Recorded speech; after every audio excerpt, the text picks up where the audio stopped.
देखिए माननीय सर्वोच्च न्यायालय के आदेशानुसार फ़ोटो चस्पा कर ही नहीं सकते ये, और अगर फ़ोटो चस्पा करेंगे तो इसका मतलब माननीय सर्वोच्च न्यायालय को चैलेंज कर रहे हैं। मैं उनको जवाब जुबान से मिलना चाहिए था, लेकिन लाठियों से मिला। देखिए माननीय सर्वोच्च न्यायालय के आदेशानुसार फ़ोटो चस्पा कर ही नहीं सकते ये, और अगर फ़ोटो चस्पा करेंगे तो इसका मतलब माननीय सर्वोच्च न्यायालय को चैलेंज कर रहे हैं। फिर ये मैं वहीं जा कर के इनकी रिट दायर करूंगा। और जहां तक वसूलियाबी की बात है, वसूलियाबी उन लोगों से होनी चाहिए जिन्होंने इस संभल को आग में झोंका है, और संभल में आग में झोंकने का काम सीधा सीधा पुलिस प्रशासन का है। और इस चीज़ को मैं जो कह रहा हूँ वो किसी बुनियाद और आधार पर ही कह रहा हूँ, हवा में नहीं कह रहा। संभल के अंदर बहुत सुकून के साथ माहौल चल रहा था, सभी धर्मों के लोग मिलकर के रह रहे थे। लेकिन अफसोस है कि इन लोगों ने जो सर्वे का कोर्ट का आदेश था उसको इतनी जल्दबाजी, 1 घंटे के अंदर 1 से 2 घंटे के अंदर जल्दबाजी दिखाते हुए वहाँ पर पहुँचे। उसके बावजूद भी उसका पालन किया गया, लेकिन दूसरे सर्वे में भी आज लोग अपना कोऑपरेट कर रहे थे और सर्वे करा रहे थे। बाहर सिर्फ लोगों ने ये जानना चाहा कि आप सर्वे क्यों कर रहे हो दोबारा से, तो उसके एवज में उनको जवाब ज़ुबान से मिलना चाहिए था, लेकिन लाठियों से मिला और गोली चलाई। तो मैं यही चाहता हूँ कि इस प्रकार की घटनाएं अब संभल के बाद में ये लोग अजमेर शरीफ पहुँच के कब तक कहाँ जा कर के रुकेंगी, ये क्या चाहते हैं, ये इस प्रदेश और देश के साथ में क्यों खिलवाड़ कर रहे हैं उसके कानून के साथ।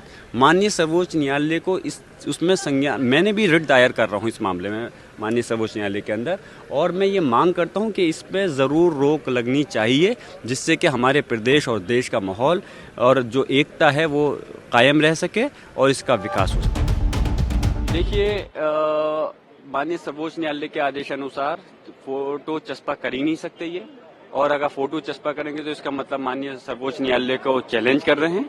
फिर ये मैं वहीं जा कर के इनकी रिट दायर करूंगा।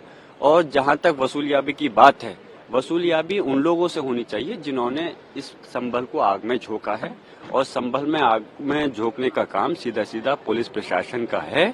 और इस चीज़ को मैं जो कह रहा हूँ वो किसी बुनियाद और आधार पर ही कह रहा हूँ, हवा में नहीं कह रहा।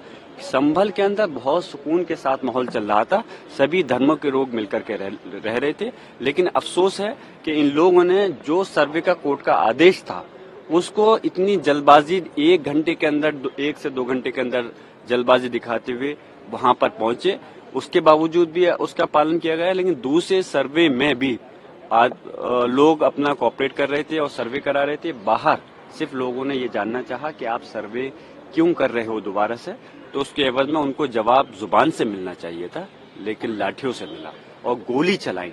तो मैं यही चाहता हूँ कि इस प्रकार की घटनाएं अब संभल के बाद में ये लोग अजमेर शरीफ पहुँच के कब तक कहाँ जा कर के रुकेंगी, ये क्या चाहते हैं, ये इस प्रदेश और देश के साथ में क्यों खिलवाड़ कर रहे हैं उसके कानून के साथ। माननीय सर्वोच्च न्यायालय को उसमें संज्ञान, मैंने भी रिट दायर कर रहा हूँ इस मामले में माननीय सर्वोच्च न्यायालय के अंदर, और मैं ये मांग करता हूँ कि इस पे जरूर रोक लगनी चाहिए, जिससे कि हमारे प्रदेश और देश का माहौल और जो एकता है वो कायम रह सके और इसका विकास हो सके। बर्क साहब, आप कह रहे हैं कि सुप्रीम कोर्ट का आदेश का उल्लंघन होगा। 250 तस्वीरें जारी कर दी गई हैं और जिसमें तस्वीरें जाते हुए दिखाया गया है। एक विजुअल ऐसा भी है जिसमें हथियार भी एक शख्स के हाथ में। अच्छा, मैं आपसे जानना चाहता हूं, जो ये पुलिस के अधिकारी और प्रशासनिक अधिकारी हैं, आपने ये देखा होगा, इन्होंने कहा था कि हमने गोली नहीं चलाई। उसके बाद में जब इनकी वीडियो वायरल हुई तो आपको ये भी दिखा कि इस प्रकार ये गोली चलाते हुए नजर आ रहे हैं। उसके बाद में जब इनके अपने झूठे साबित हो गए तो इन्होंने इसको रुख को मोड़ना चाहा। इन्होंने कहा कि वो जो है आपस की लड़ाई है। फिर उसके बाद में आपस की लड़ाई के बाद में फिर वहाँ का अधिकारी कह रहा है कि हाँ, वहाँ के जाहिल हम पे गोली चलाएंगे तो हम क्या देखेंगे, मरेंगे मारेंगे। तो मैं ये चाहता हूँ कि कोई भी जनता का ऐसा वीडियो आपको नहीं मिलेगा जिसके पास में कोई हथियार हो, कोई गोली चला रहा हो। तो इसलिए इसकी रिकवरी भी, जो नुकसान हुआ है सरकारी प्रॉपर्टी का और प्राइवेट प्रॉपर्टी का, उसकी वसूलियाबी इन पुलिस के अधिकारियों से होनी चाहिए। 24 नवंबर को संभल में जिस तरीके से सर्वे के दौरान हिंसा हुई, भीड़ उग्र हो गई और पत्थरबाजी करने लगी, उसके बाद से इलाके में काफी ज्यादा जो तनाव है वो बढ़ गया था। कल जुम्मे की नमाज होनी है, ऐसे में सुरक्षा व्यवस्था को लेकर पुलिस हाई अलर्ट पे है। प्रशासन जो है उसने कई सारे कदम उठाए हैं ताकि शांतिपूर्वक तरीके से कल का जो नमाज है जुम्मे का वो हो जाए। जामा मस्जिद के बाहर हम मौजूद हैं और यहाँ अगर देखेंगे तो बिल्कुल शांति यहाँ पर बनी हुई है। आप आसपास जो है वो कोई नजर नहीं आएगा। पुलिस के जवान यहाँ पर मौके पे तैनात हैं, लगातार जो पेट्रोलिंग है वो की जा रही है।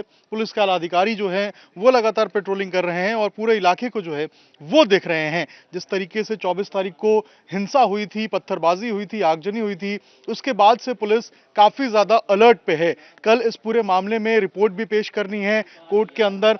ऐसे में कल ये पूरा का पूरा जो जुम्मे की नमाज का कार्यक्रम है वो शांति से हो जाए, इसको लेकर पुलिस जो है वो हर वो जो काम है वो कर रही है। हर जगह पे जो पुलिस पोस्ट है वो बना रही है। पुलिस के जवानों को बाहर डिस्ट्रिक्ट से ही बुलाया गया है, जहां उनको जो है वो यहां पर स्थापित किया जाएगा ताकि जो पूरा लॉ एंड ऑर्डर सिचुएशन है उसको सुचारू रूप से चलाने में किसी तरीके से कोई दिक्कत ना हो।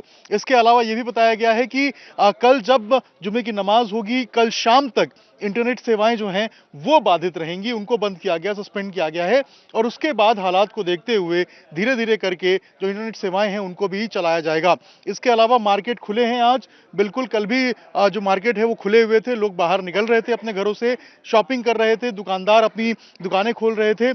हालात धीरे धीरे करके सामान्य हो रहे हैं। कल जो है वो जुम्मे की नमाज होनी है, उसको लेकर जो पुलिस अलर्ट पे है।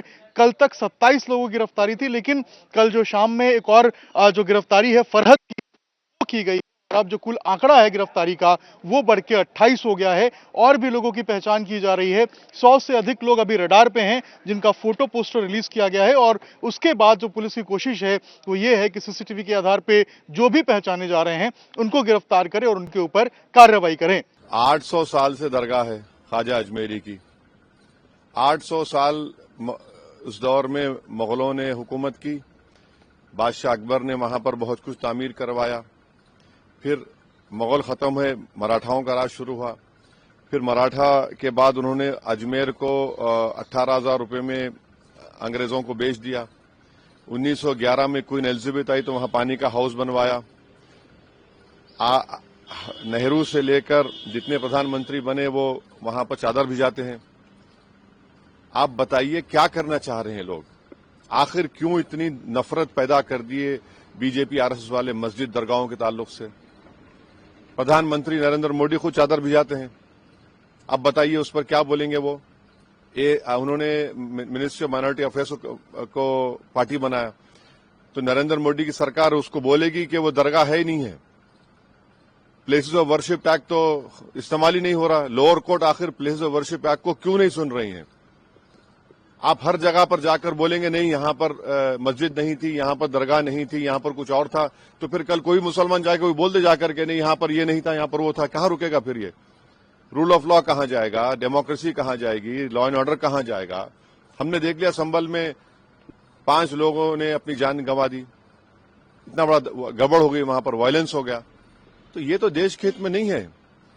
जो सियासत नरेंद्र मोदी और आरएसएस कर रही है उससे देश कमजोर हो रहा है, उससे भाईचारगी कमजोर हो रही है, रूल ऑफ लॉ कमजोर हो रहा है। अब तो इनको जवाब देना पड़ेगा। ये जितने भी लोग हैं ये डायरेक्टली इनडायरेक्टली इनका ताल्लुक बीजेपी आरएसएस से है, उन्हीं के इशारों पर हरकत कर रहे हैं पूरा ये।